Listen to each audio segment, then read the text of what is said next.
Brian Michaelson, Graham Ike, and Braden Huff join me live from the WCC Media Day in Las Vegas. We talk Tyon Grant-Foster, Steele Venters, Davis Fogle, Mario Saint-Supery, and more as Gonzaga enters the final season of the WCC.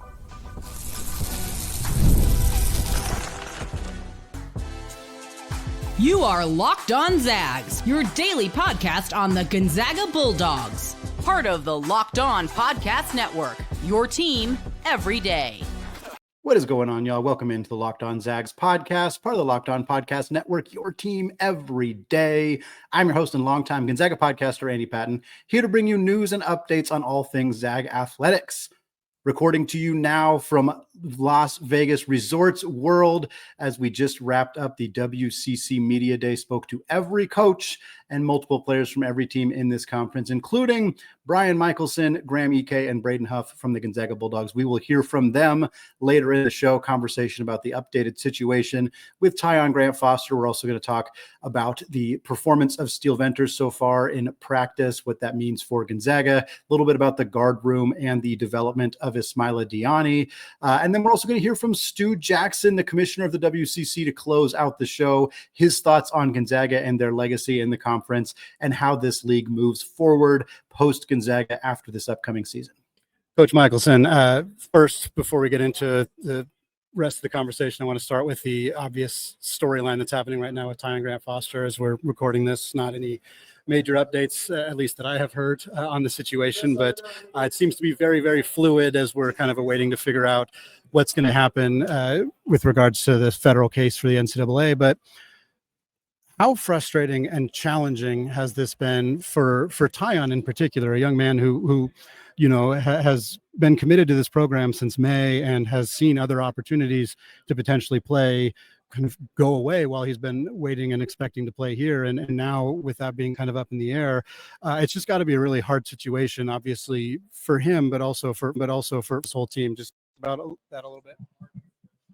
Yeah, I think first and foremost, it has been difficult for Tyon. And, you know, especially I think these last few weeks, the uncertainty, the fluidity of it, the changes, even expecting a case to happen today and then to have a motion filed that changed and made it uncertain again has been really hard on him. And it's something that he's really struggling with right now mentally, and rightfully so. That's totally understandable. And I think our biggest thing as a staff, and I know his teammates have done an unbelievable job, is just being there to support him and to try and help him and to try and keep his head up and to, you know, give him as much peace of mind as possible. And it's just been really cool to see his teammates step up to that challenge and do that. And then, you know, the guys, it's not easy on them either. You know, his teammates, they're worried about him personally, but there's also uncertainty on what it looks like for our team. You know, obviously it took him a while to get there, a long while, and then he was there, and they were able to kind of start building the dynamic together and get used to playing together. And then now it's back to a point where they're not playing together anymore, and the final verdict's up in the air. And so it's definitely something that, you know, has been on the guys' minds as well, and it's definitely had an impact on the whole roster. So it's not an easy situation, but we're all behind Tyon. We're obviously hoping that the result turns out in his favor, and we just want to get him to be part of this team. For you guys, obviously you've been here today, but have you had an opportunity to talk to Tyon at all since the recent news, or obviously in the last couple of weeks, and kind of had an opportunity to maybe try to lift his spirits as best you can in this situation? Yeah, I actually saw him in the elevator last night at like 10:30, 11 p.m., and I didn't know. And then he told me, and I was just like, man, it's unfortunate that he's going through these things because he's been through so much. Yeah, it feels like it's clear-cut as day, but I don't control these things. But I did let him know that we'd be going to dinner tonight just to talk a little more, just to get his mind off of these kind of things, because it can be tough when it's looming like that. Yeah, just when he first got the news that it's been denied by the NCAA, he kind of hit the team group chat and let us know. And yeah, it was tough, but we just all let him know that, like, we got his back. And like Graham said, he's a guy that's been through so much, and we've only known him for a short period of time, but he fits right into the culture, and he's a great dude who's bought in. So yeah, and just wants to get better. So to have him in and out is tough, especially for him. And we just want to see him back on the court.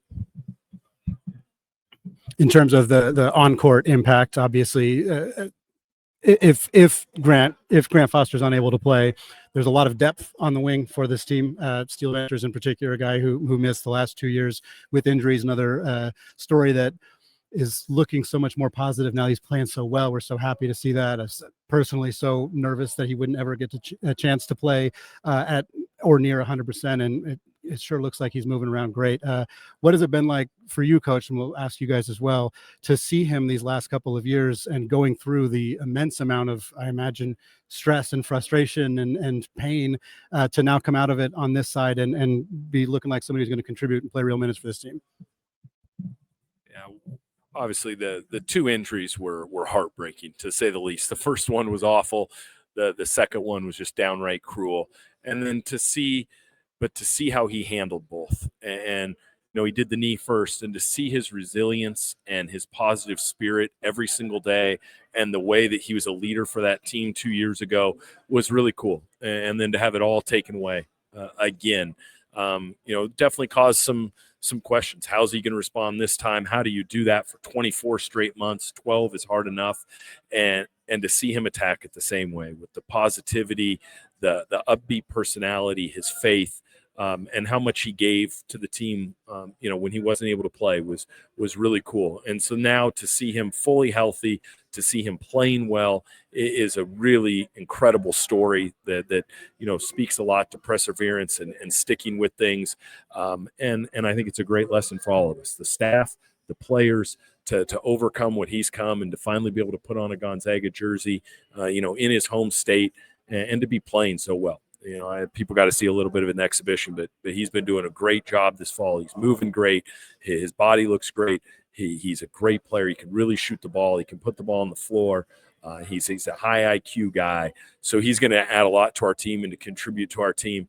And I think it's going to be more than just the physical side of it. I think the guys, especially these two in particular that have been here with him for the 2 years, seen what he's been through every day, for them to be out on the court doing battle with him, I think is going to, kind of up their spirits too and want to be, great for Steele.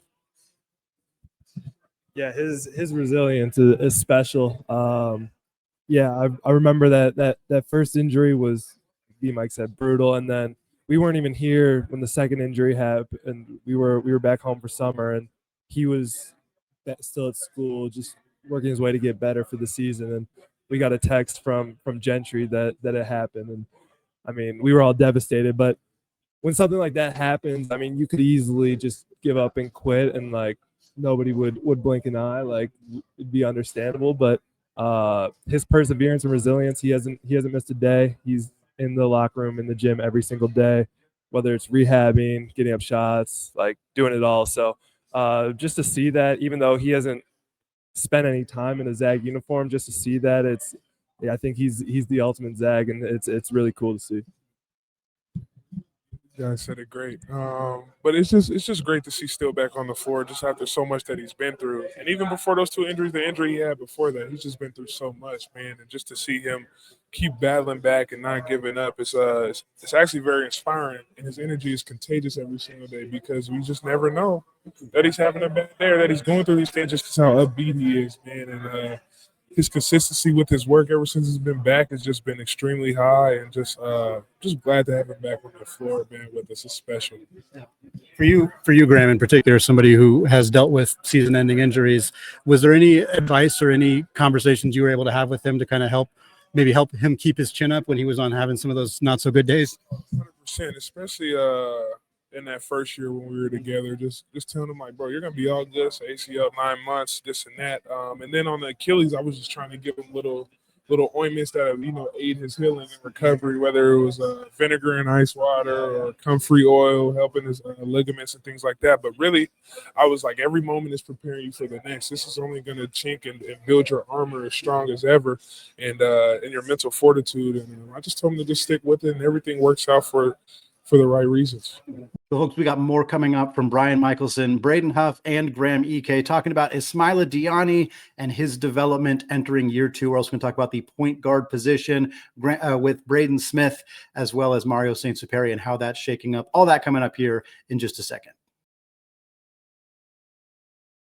But first, folks, today's episode is brought to you by Mazda's moving the game forward. For those who believe it's not just about playing the game, it's about redefining it. There are moments that do more than just put points on the board. They move crowds, move culture, and keep moving the game forward. And this week's moment that moved the game forward is the NBA debut of Dallas point guard and former Gonzaga Bulldog Ryan Nembhard. 8 points, 5 assists in his first NBA action, scored early in the first quarter before first overall pick Cooper Flagg, I should add. When you follow what moves you, the unexpected is only the beginning. And just like there's more to every highlight, there's more to a Mazda vehicle. Mazda, move and be moved. I want to talk about the front court. You guys obviously here, and Ismaila coming back as well. And with the shift to having you guys start together, what were the main kind of things that you guys prepared this offseason to help make sure that happened? Like, what were the specific things of like, hey, now that we're going to play together, because really didn't get a lot of opportunity until the last couple of games last year. The big things that were like, this is what we need to get better at in order to be the most efficient way that we can on the floor together. I'd say getting the ball to one another, like from one another, you know what I'm saying? Whether it's like in our transition or us bringing it and seeing when he has the guy sealed or ducking in or things like that. But honestly, it's been a true joy and pleasure to play with this guy every single day. And it's been exciting to think about the things that we can do, but it's just awesome because he makes my life so much easier. And I'm sure everybody on the team's life easier, but it's just been a great process of just trying to figure out little kinks and nicks, like to where like he likes the ball or when should I cut, when should I dive, and things like that. But it's been a smooth process. Yeah, same thing. Just continue to learn how he plays, kind of where I should be on the court. I mean, defenses throw everything at Graham, so anytime I can just be an outlet or do anything to help. That's makes it easier for him is a big thing. And then defensively, just getting used to playing that two big lineup as well. I think there's a lot of versatility that comes with it, and but also like Graham said, like we've been building it, but he's also super easy to play with. Like it hasn't been that much of a learning curve because he just makes the game so much easier for everyone else on the court. For you as a staff, getting prepared to have these two guys play together, were there big things that you were looking at in terms of how can we maximize these matchups? Because what we saw last year in the few games that they played together was kind of being able to exploit different matchups. Like if there's a really good defensive big on Graham, maybe we bring Graham farther away from the rim and we bring Braden down low. Like, have you guys been kind of focused on what can we do to make sure that the versatility is as much as possible so that these two guys can really create matchup advantages regardless of who you're playing? I think as a staff, it's something we're really comfortable with. A lot of our great rosters have had two dominant bigs that have played together. And so I think there's a comfort to us and a familiarity as a staff. But yeah, you touched on the details of it. They are both incredible offensive players. They're both very versatile. And they can truly play inside out, which is unique to have two guys that are as good both inside and outside as those two, that we can take advantage of matchups. Who has the best matchup on a given night. I think you saw that the last 3 or 4 games of last year. And even defensively, they both have strengths on that end that we can kind of mix and match. So it's been easy. And then, obviously for as good as players as they are, the type of relationship that they have has made it seamless. They are each other's biggest fan. They both want to see the other guy succeed. And so just that level of commitment that they have to each other and playing together makes the transition to this so much easier. And it's what we're anchoring our roster on. And we're really excited that these two are kind of the guys leading the charge. I'd imagine the flexibility in the front court is nice too when you have somebody like Ismaila who can come in and play. He plays kind of a more traditional 5, at least from what we've seen of him so far, which is admittedly not very much. But with the versatility that with you two guys being able to play more at the 4, what are you looking forward to with Ismaila coming in, playing a bigger role this year? A guy who, again, he's 66 minutes on the floor last year, 18 of them in that game against Santa Clara where he looked outstanding. I know a lot of fans are very, very excited about his role this year. Coming into year 2, what was the big offseason plan with him, and what have you guys been kind of working on helping him get better at so he can contribute this year?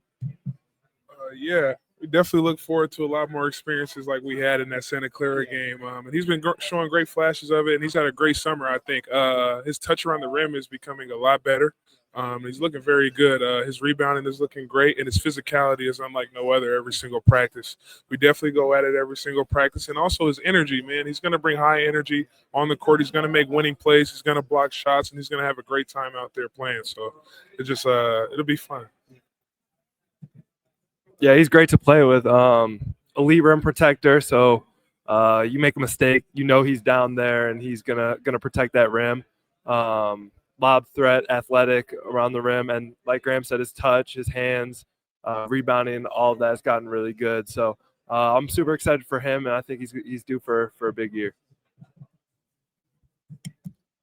Yeah, I think Ismaila gives us a different look than these two, and he's big. He's got great size. He's a strong guy. He's really, really good on the defensive end. They mentioned his rim protection, but he's also a really, really good post defender, and that allows us to have some versatility. And then again, we've already talked about these two, but he has the ability to play with either one of these guys, which is obviously nice as we need to look to get them rest.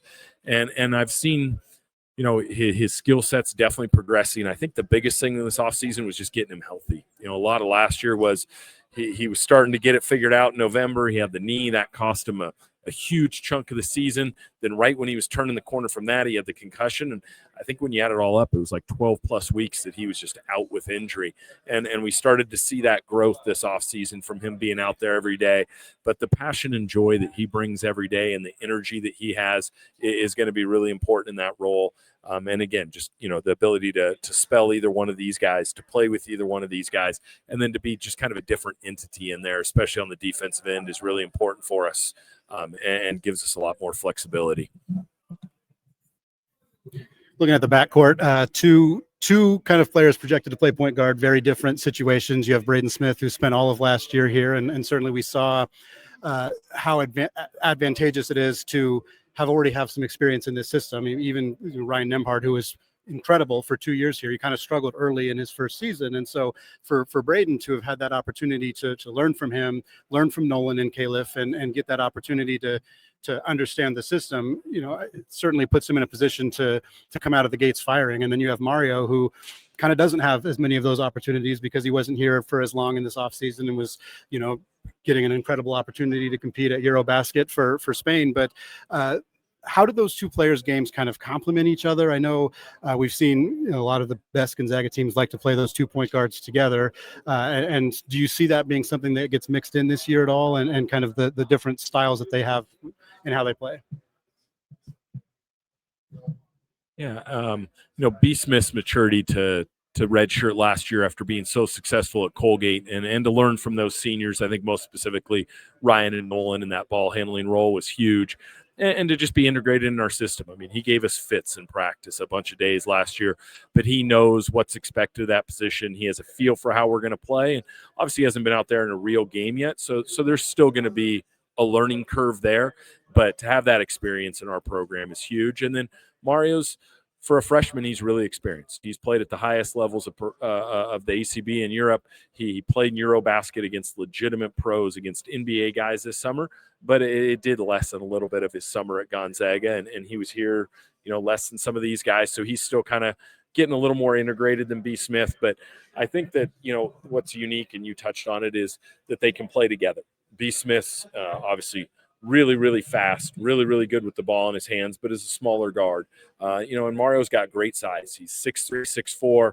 He's a strong kid. He's got a lot of pop, a lot of athleticism that would let him play with B. Smith. And so I think it's a great where we'll definitely see them out there together. We'll obviously see them independently.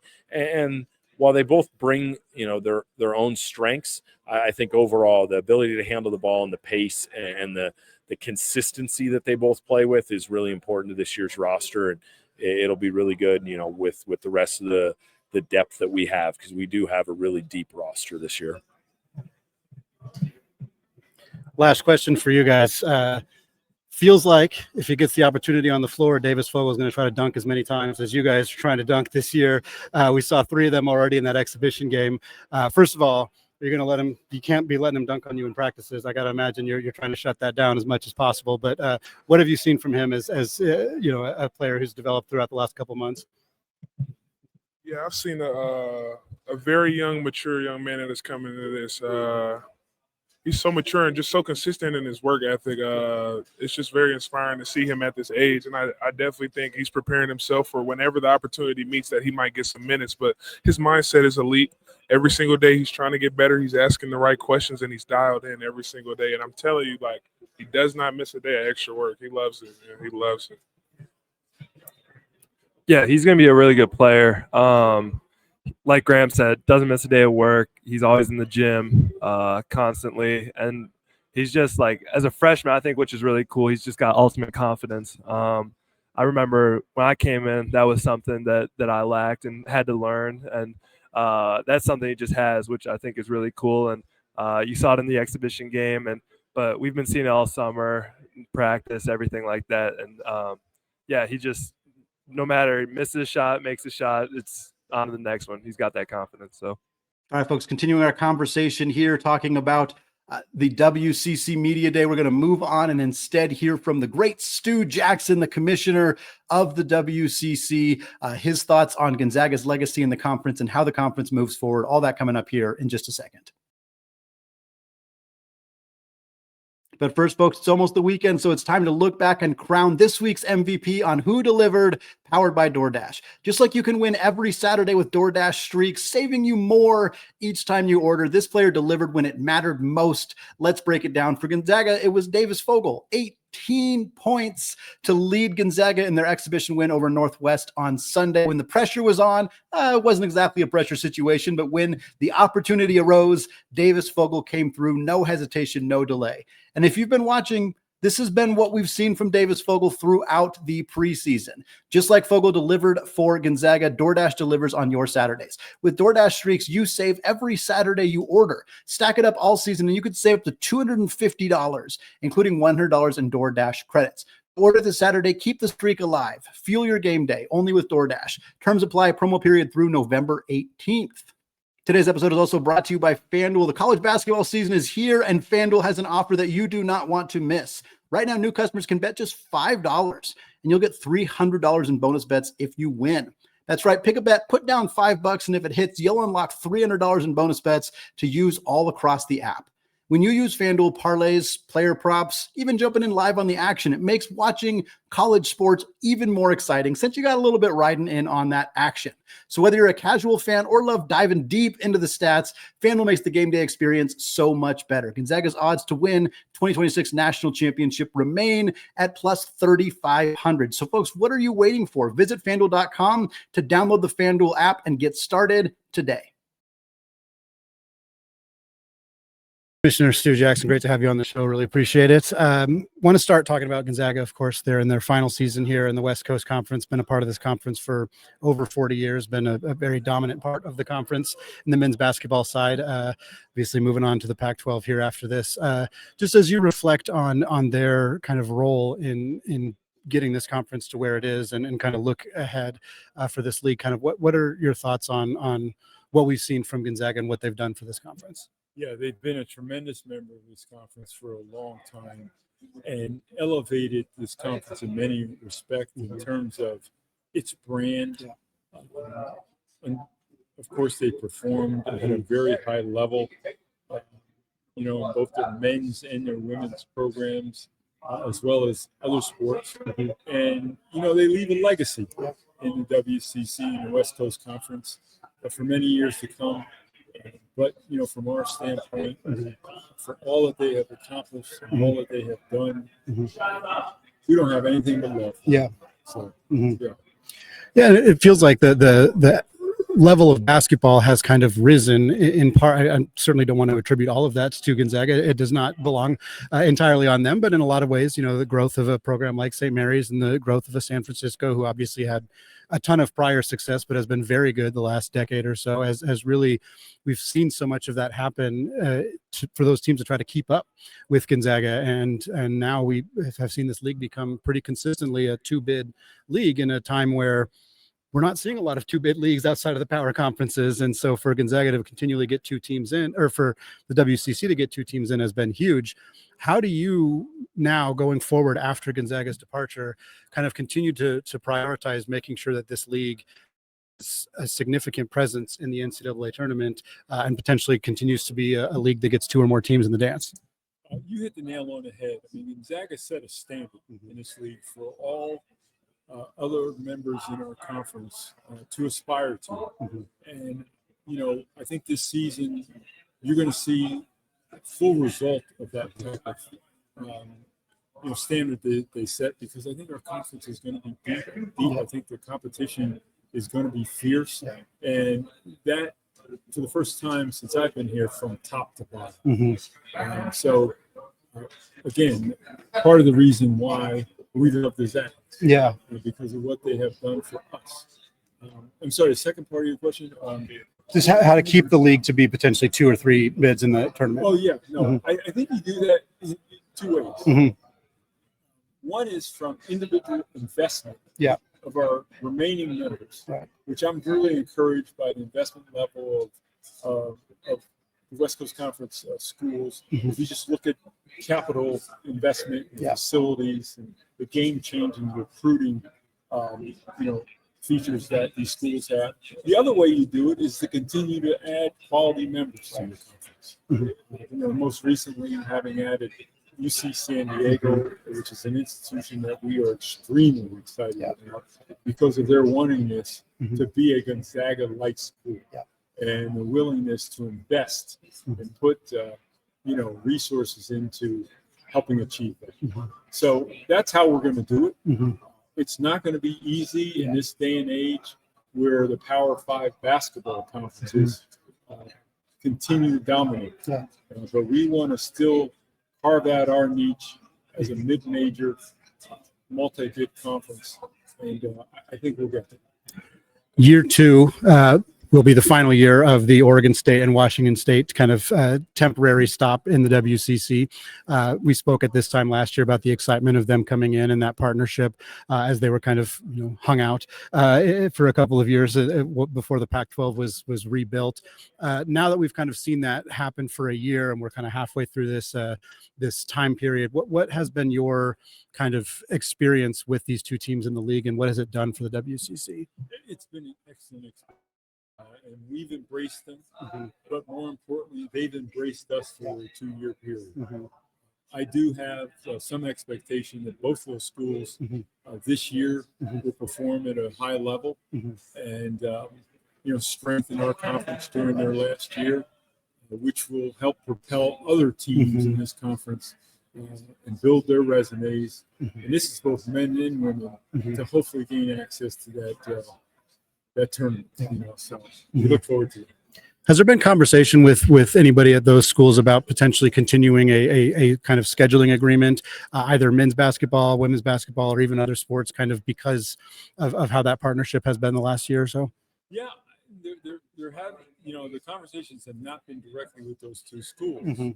But as I look at the ecosystem currently in college basketball and being out here in the West Coast, I think it's vitally important that the conferences in the western part of the United States coalesce around some type of scheduling agreement or alliance to help bolster resumes and to gain entry into the tournament.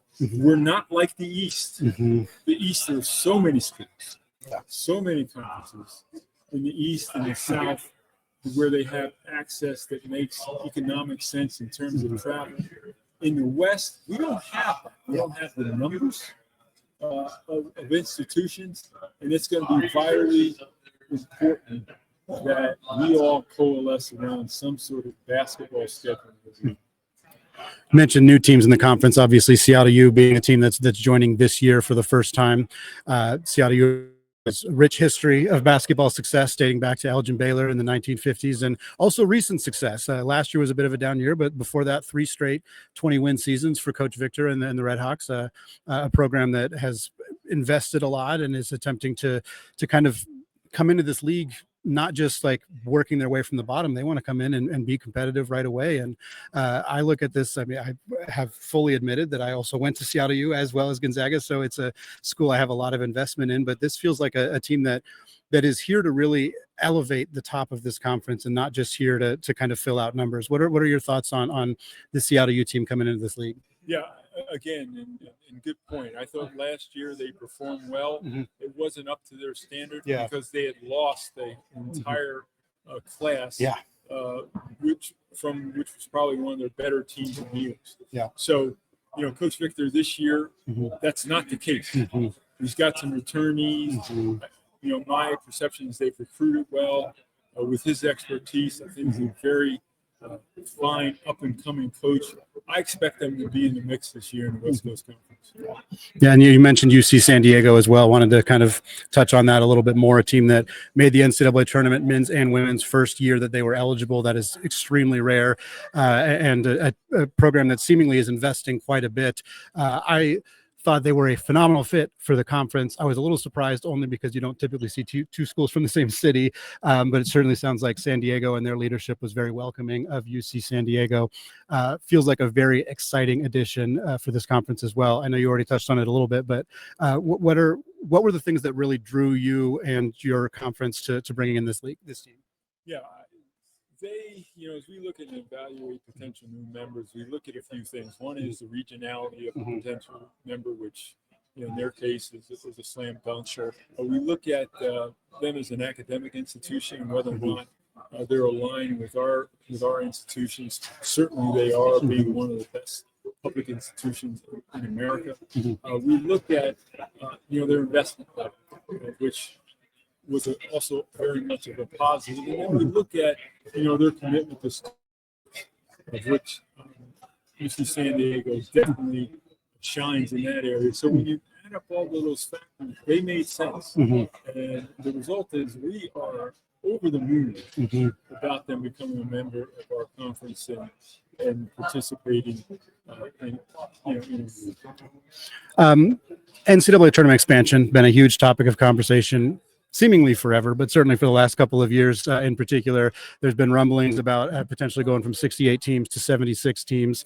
And a lot of that conversation is kind of narrated around, is this going to benefit mid-major programs and conferences, or is this going to be an opportunity for more teams that finish at or around 500 in the power conferences to get into the tournament? And certainly without knowing which of those directions it's going to go, I think it's hard to give an answer, but I'm curious what your thoughts are about the potential for tournament expansion and what it could mean for teams in particular like Santa Clara and San Francisco, who have had teams that have seemingly been NCAA tournament caliber, but have not gotten over the hump into that tournament, except for 1 year for USF, which they've probably deserved it a few more years than that.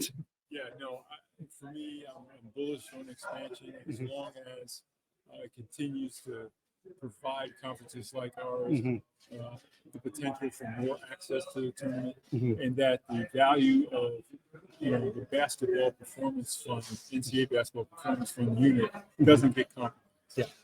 If those two things ultimately prove out to be true, I'm all for expanding the tournament. I do think, though, the one word of caution is that as you look at historical data of entries into the tournament, when you add 8 other teams, still the majority of them are going to be Power 5 conference teams because of their ability to build the type of resumes that they do year in and year out. But it could really benefit another West Coast team, and that's exciting. And just the prospect of that opportunity energizes me.